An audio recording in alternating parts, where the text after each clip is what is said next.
The galaxy believed humans were broken. After the attack on the outer colonies, every news channel showed the same burning images. Human stations exploded. Trade ships drifted in pieces.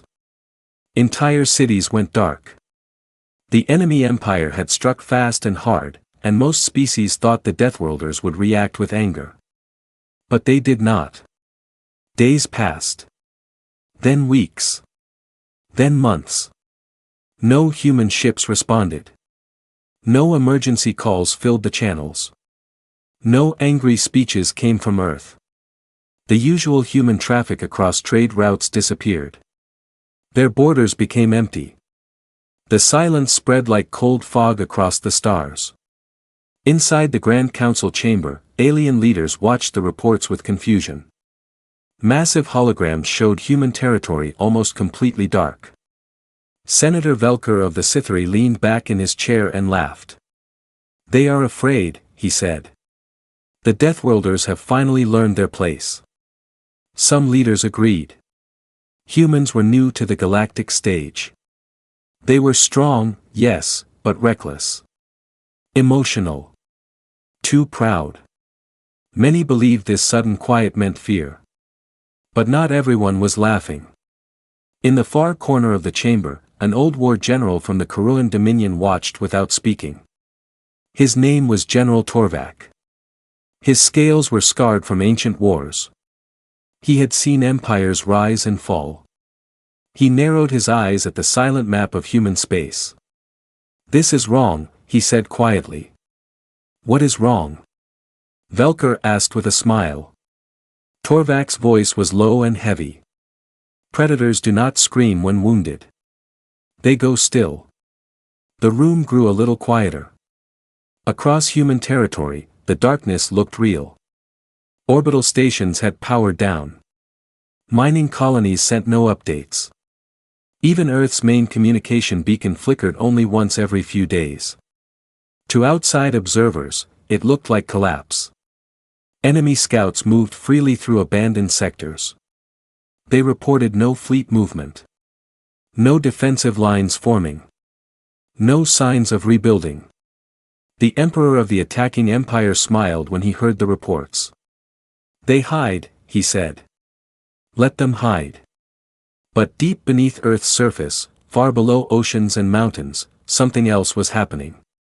Massive doors sealed shut inside underground complexes. Old military factories powered on for the first time in years. Production lines moved without pause. Sparks filled the air as new armor plates were shaped. Heavy footsteps echoed through training halls where young recruits ran in high-gravity rooms. No panic filled those halls. Only focus. Admiral Kale stood in a hidden command center carved into solid stone. Large holograms showed enemy fleets celebrating their victories.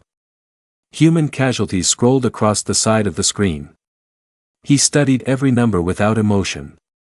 "They believe we are weak," one officer said carefully. Kale did not respond immediately. Instead, he turned to a different display. It showed something the galaxy could not see.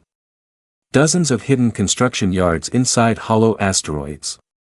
Ship frames larger than cities slowly rotating in zero gravity. Weapons being installed piece by piece. He finally spoke. "Good." The officer looked confused. Kale's eyes remained calm. "Let them believe." Far beyond the outer colonies, in deep uncharted space, signals flashed between silent human vessels. They traveled without lights. Without identification codes. They did not respond to any scans. They gathered. One ship became 10. 10 became 100. And still, the galaxy saw nothing. Back in the council chamber, the laughter slowly faded as weeks turned into months. No surrender message ever came from Earth. No plea for peace. No request for help. Only silence. General Torvak spoke again, softer this time. "I have seen this before," he said. "When a world goes quiet like this, it is not mourning." He looked at the dark map of human territory. It is preparing. Some leaders shifted uneasily. Because deep in their instincts, they felt it too. The silence was too controlled. Too steady. Too patient. And somewhere in the endless dark between stars, something massive moved without making a sound. The galaxy thought the Deathworlders were hiding. They did not understand. The silence was not fear. It was timing. The galaxy had always called Earth a death world. The word was not an insult. It was a warning. High gravity. Violent storms. Deep oceans filled with predators. Tectonic plates that shook cities without mercy. A world where creatures hunted with claws, venom, and patience. Most species in the galaxy evolved on calm planets with gentle climates. Humans evolved in chaos. That truth was something the enemy empire never fully understood. While the galaxy stared at silent human borders, hidden activity increased beneath the surface. Entire mountains were hollowed from the inside. Ocean floors concealed shielded hangars. Even the dark side of Earth's moon carried secret construction yards invisible to outside scanners. Admiral Kale stood before a projection of Earth rotating slowly in the air. Around it, red icons marked every lost colony. He did not look away from them. A young commander stepped forward. "Sir, enemy patrols have expanded 3 sectors deeper. They believe we have abandoned the outer rim." Kale nodded once. "Continue withdrawal protocol."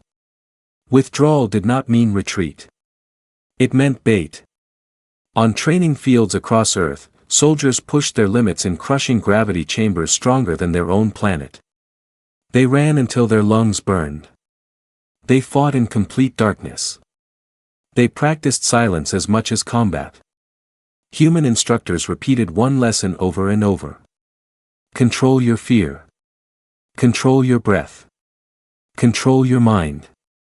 Because on a death world, panic meant death. In orbit, abandoned stations suddenly powered up, but only for seconds. Just long enough to send false signals. Fake distress calls. Broken coordinates. Data that made humans look disorganized and desperate. Enemy intelligence teams intercepted everything. Reports flowed back to their emperor.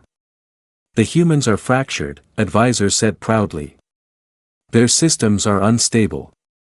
They have no central command." The emperor felt no urgency. "Then we will end them slowly." But far from the known trade routes, in a region of space marked unsafe due to heavy radiation fields, the real human fleet gathered. The radiation hid them from scans. Thousands of ships drifted in perfect formation without broadcasting a single signal.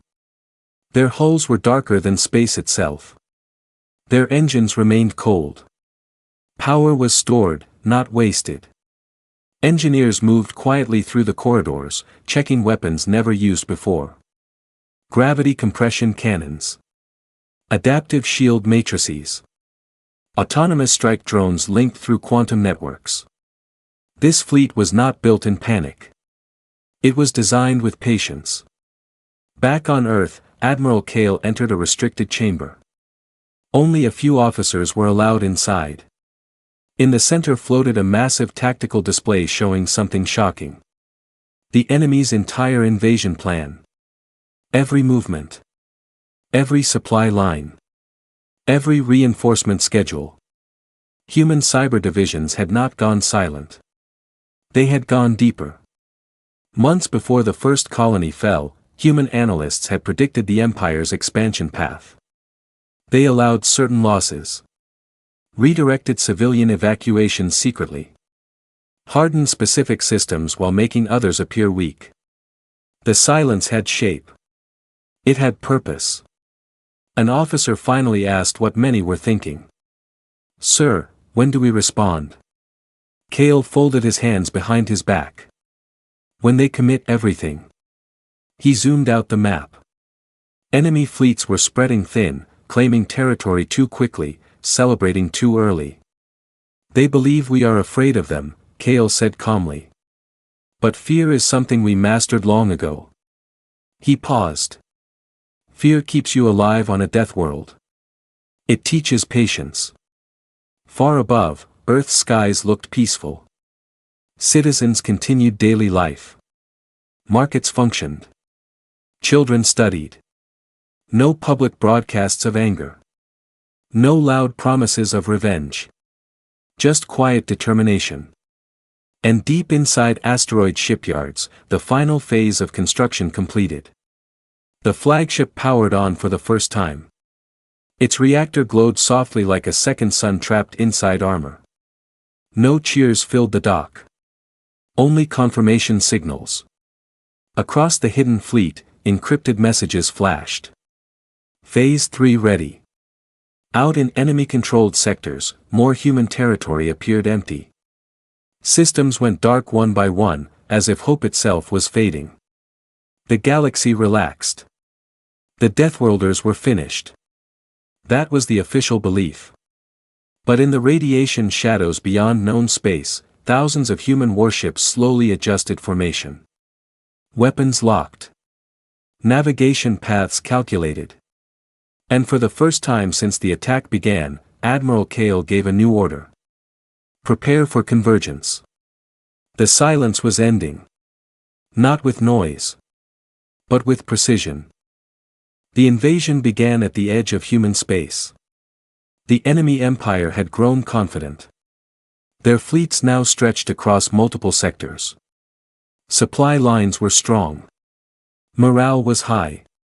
They had faced no resistance for months. So they decided to end it. A grand armada gathered near the last active human system before Earth. Thousands of warships formed shining lines across the stars. Carriers, destroyers, heavy dreadnoughts, more than enough to crush what they believed was a broken world.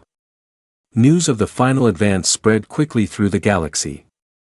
Commentators spoke with certainty. Today, the Deathworlders fall. Inside the enemy flagship, High Commander Verex stood tall before a panoramic view of space.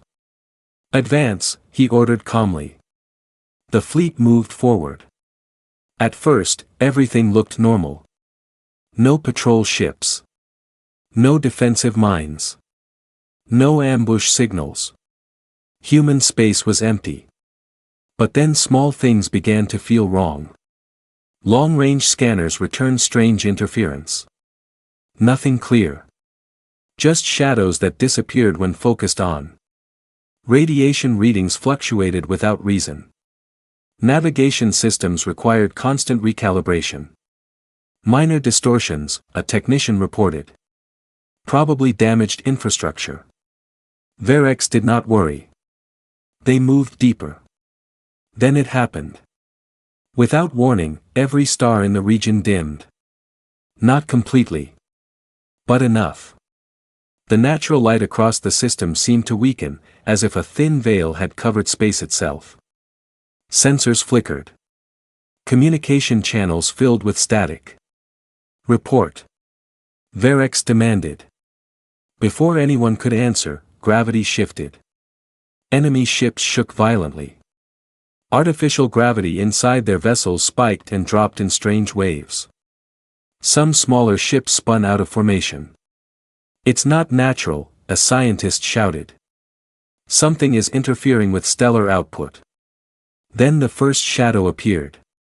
At the edge of visual range, where darkness met starlight, massive shapes began to form. Not one. Not 10. Hundreds. Human warships decloaked in perfect silence. Their hulls were black, shaped for war, covered in layered armor and silent engine arrays. They had been hiding in the corona of stars, masked by solar radiation. Entire fleets had been concealed inside stellar flares. The enemy had flown directly into their center. Verex felt something he had not felt in years. Fear. More shadows appeared behind them. And below. And above. Three-dimensional formations closed in from all directions. This was not a desperate defense. It was a trap. A calm voice echoed across every enemy channel. This is Admiral Kale of the Terran Defense Fleet. No anger. No shouting. Your advance ends here. Before Verex could respond, space itself seemed to fold. Gravity cannons fired. Invisible waves crushed the first line of enemy destroyers. Hulls bent inward as if squeezed by giant hands. Ships imploded silently before exploding into debris. Panic exploded across the invasion fleet. Return fire. Energy beams shot into darkness, but many missed. Human ships moved with cold precision, already shifting position before shots arrived. Their coordination was flawless, guided by quantum-linked AI systems impossible to jam. Then dark matter torpedoes launched. They did not explode like normal weapons. They tore space. Small fractures opened around enemy vessels. Ships were dragged into distortions and vanished in seconds. The once proud armada broke formation. Retreat signals flashed. But retreat was impossible. Behind them, more human ships emerged from hidden stealth fields surrounding distant planets. Even entire moons had masked fleet positions. The silence of months had not been emptiness. It had been positioning. Verex stared at the tactical display. Red icons filled the screen. Losses mounted faster than reports could update.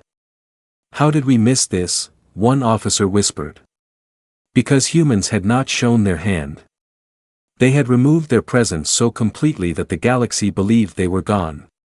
But they had been everywhere. Admiral Kale watched from his flagship. His fleet moved like a single living creature. No wasted motion.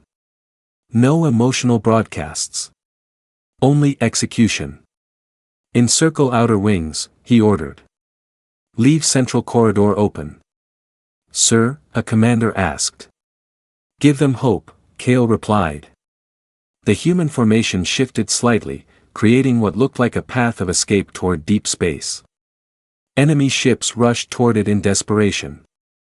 They did not realize that path led directly into a secondary kill zone waiting beyond sensor range. Across the galaxy, live feeds captured the impossible. The Deathworlders were not collapsing. They were dismantling an empire. And as more human warships appeared from the shadows of dimmed stars, one truth became impossible to ignore. The silence had not been surrender. It had been strategy. And the war had only just begun. The battle did not turn chaotic. It became precise. The enemy fleet had expected wild human anger. They expected reckless charges and emotional revenge. Instead, they faced something colder. Human ships moved in silent patterns, shifting like pieces on a board already won.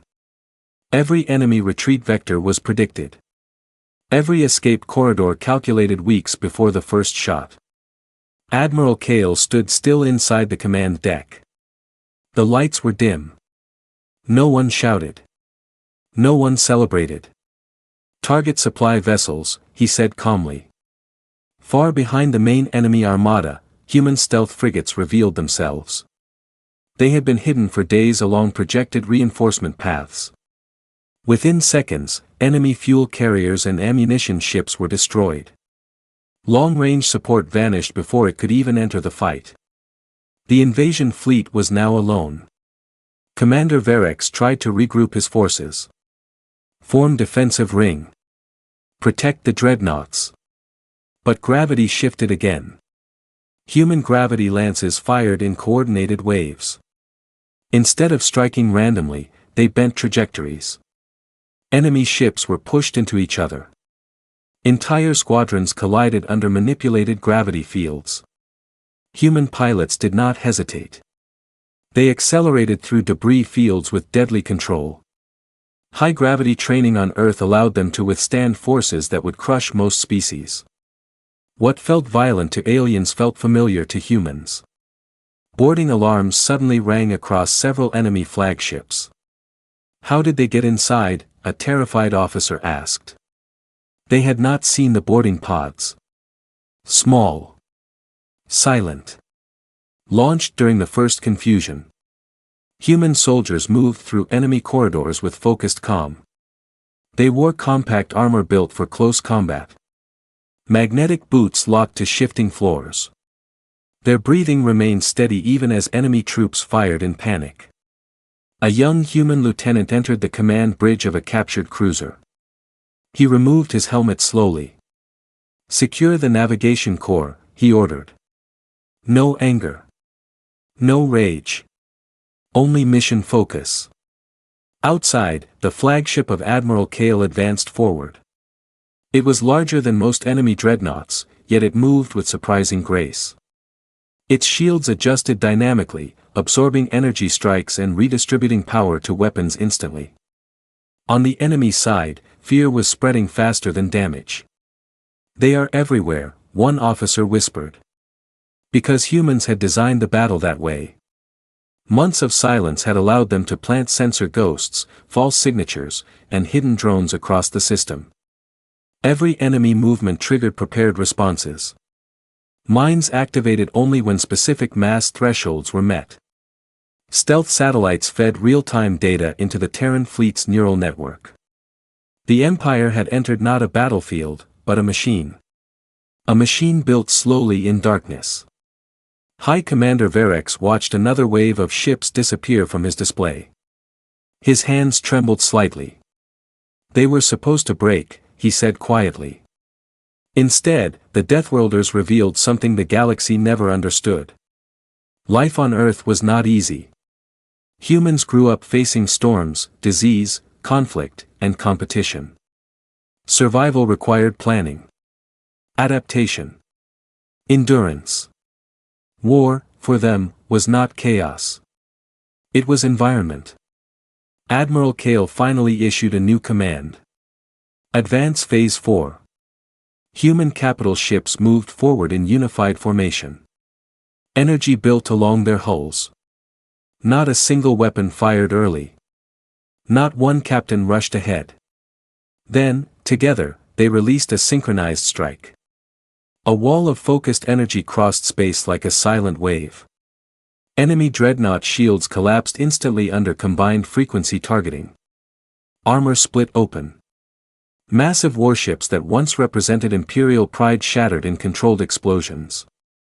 The galaxy watched the live feeds in disbelief. This was not vengeance fueled by anger. This was controlled dominance. And then something unexpected happened. Human ships stopped pressing forward. They did not chase every fleeing vessel. Instead, they shifted formation again, leaving a single, clear path open toward the Empire's core territories. A corridor of escape. Or invitation. On the enemy flagship, Verex stared at it in confusion. "They are letting us retreat." But Admiral Kale's eyes remained steady. "They will run home," he said. "And they will show us the way." The trap had never been about this battle alone. It was larger. Across the shattered remains of the invasion fleet, survivors fled through the open corridor, broadcasting desperate signals toward their capital. Behind them, the Terran fleet reorganized. No cheering filled the decks. Only silence. A different kind now. Not preparation. But pursuit. The fury of the Deathworlders was not loud. It was patient. And it was moving forward. The survivors of the invasion fleet ran.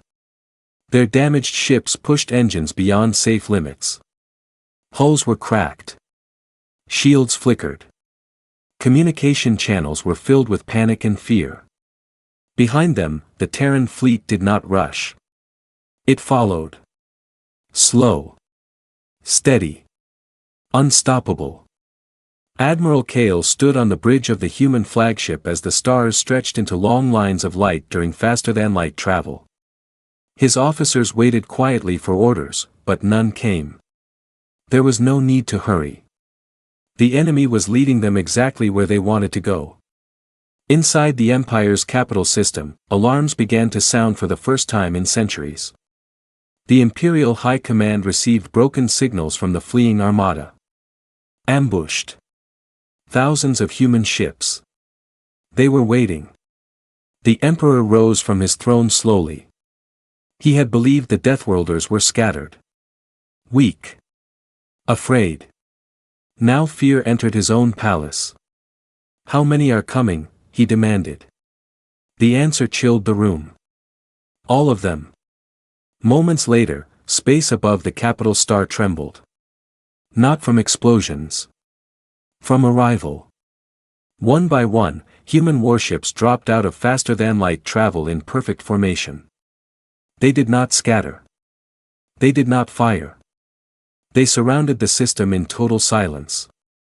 More ships continued arriving until the darkness above the capital world was filled with black shapes. Thousands of Terran vessels blocked every exit path. Civilian channels exploded with terrified messages as citizens looked up and saw the sky crowded with silent warships. No attack came. No bombardment. Only silence. The Emperor watched from his palace balcony as orbital defense platforms powered up. Generals shouted for immediate retaliation. Weapons locked onto human ships. "Shall we fire?" a commander asked. The Emperor hesitated. Before he could answer, every screen across the planet activated at once. Admiral Kale appeared. His face was calm. His uniform was untouched by battle. His voice carried no anger. "You attacked our colonies," he said clearly. "You believed our silence meant surrender." Behind him, the bridge of the Terran flagship remained still. Officers stood focused. No one moved unnecessarily. The Emperor tried to speak with authority. "You dare threaten the Empire in its own system?" Kale's eyes did not change. "This is not a threat." He gestured slightly. The view shifted to show the remains of the destroyed invasion fleet drifting in space. Hundreds of Imperial ships reduced to debris. "This is proof." Across the capital world, people watched in fear. They had been told humans were unstable. Weak. Divided. But the fleet above them looked unified. Controlled. Prepared. Kale continued. "Silence is not weakness. Silence is discipline." Human ships slowly adjusted position, forming a tightening sphere around the system's outer defense ring. Targeting systems locked onto military structures only. Civilian zones remained untouched. The message was clear. Humans could end everything. But they had not. "You will withdraw from every occupied human colony," Kale said. "You will release every captured civilian. You will dismantle forward bases inside our borders." The Emperor's hands clenched. Pride warred with fear. "And if we refuse?" he asked. For the first time, something colder entered Kale's voice. "Then the silence will end." No shouting followed. No dramatic threat. Just certainty. Imperial generals ran simulations in real time. Every outcome ended the same way. The Terran fleet outmatched them in coordination, positioning, and preparation. The Empire's main forces had already been destroyed in the trap. They were not facing anger. They were facing inevitability. After a long moment, the Emperor lowered his head slightly. "We will withdraw." Across human ships, no cheers erupted. Orders were given quietly. Formations held steady until confirmation signals arrived from occupied systems. Imperial forces began retreating. Prison transports released their captives. Only when the last compliance signal was verified did Admiral Kale nod once. "Stand down to observation positions." The fleet did not invade. It did not conquer. It simply remained above the capital world long enough for the lesson to settle. Then, slowly, ship by ship, the Terran vessels jumped to faster-than-light travel and vanished. The sky cleared. The Empire survived. But it would never forget. Across the galaxy, one truth spread faster than fear. When the Deathworlders go silent, it is not because they are afraid. It is because they are calculating. And when that silence finally breaks, it is already too late.